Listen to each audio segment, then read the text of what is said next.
Si vous voulez plus de mobilité, c'est pour pouvoir faire des overhead squats confortables et sans douleur. Peut-être que vous voulez aussi avoir les épaules plus mobiles en keeping. Et peut-être même que le push jerk vous pose des problèmes overhead. Et les solutions intuitives auxquelles vous pensez ou que vous avez probablement vu dans d'autres vidéos, c'est genre ce massage ou cet étirement. Et je vous comprends, parce qu'une fois qu'on s'est massé ou qu'on s'est étiré, on se sent plus souple, plus léger. C'est plus facile d'atteindre une position qu'on souhaite. Par exemple, ça, c'est ma position front rack, main pleine, à froid. Là, je me fais un massage d'une trentaine de secondes sur le triceps avec un peu de mouvement. Et ça, c'est le résultat juste après.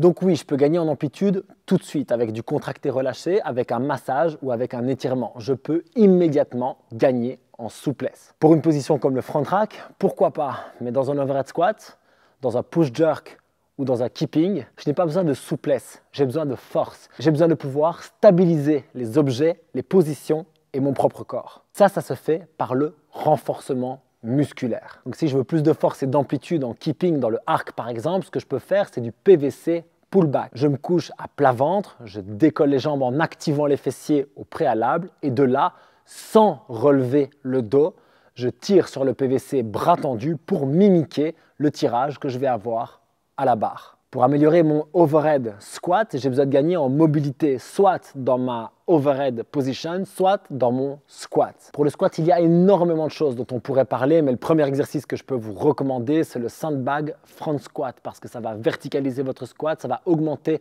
la stabilité au niveau de vos pieds, de vos appuis, de vos ischios et de vos quadriceps aussi. C'est vraiment un exercice excellent comme complément pour descendre de plus en plus bas et de plus en plus vertical. Et pour la position overhead, ce dont vous avez besoin, c'est de gagner en amplitude bras tendu en tension musculaire, particulièrement dans ce que j'appelle le complexe pec-biceps parce que c'est ce qu'on ressent le plus facilement, mais les triceps et les ronds jouent également. Pour ça, le tout premier exercice, et il demande beaucoup d'humilité, c'est de faire des overhead squats au PVC avec une tension constante. Et oui, c'est fastidieux, mais ça marche vraiment. Prenez le PVC, mettez-vous sous tension avec les poignets légèrement fléchis, les bras parfaitement tendus et descendez de quelques centimètres seulement en gardant une trajectoire parfaite, les pieds à plat, les abdos engagés et aucun changement dans votre dos ni dans la tension. Maintenez cette position quelques secondes, remontez et essayez au fur et à mesure des reps d'aller de plus en plus bas. D'abord avec le PVC, vous verrez, c'est déjà hyper intense. Quand vous commencez à vous sentir de plus en plus stable, passez alors avec la barre, mais croyez-moi, commencez très léger